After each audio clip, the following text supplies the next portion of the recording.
Casey was never under the illusion that going into exile would be the best decision he'd ever made. In fact, it had to be in his bottom 3 worst of all time. He was wanted for murder in Neil's Dome, his former community. So he considered it a stroke of sheer luck when one of the supplier's convoys arrived out of the blue. It was at least 5 years since the last convoy came through, and there was no telling how long it would be until the next. It was, in fact, a once-in-a-lifetime opportunity for Casey because, without the convoy, he would be executed and used to fertilize mushrooms. Neil's Dome had a rigorous justice system as well as efficient waste management, and Casey wanted no part in either.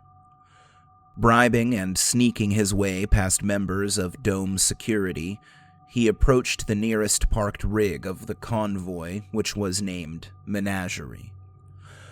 Convoy Menagerie's various rigs had been built for work in the pre-Inferno days, but no one was sure what that work had been anymore.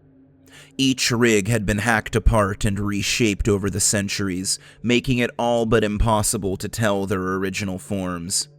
The best guess the convoy's managers had was that they had been used for some type of mining or quarrying.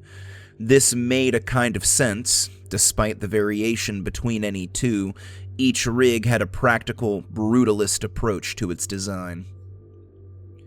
Casey strode up the access ramp which descended from an opening in the side of the rig.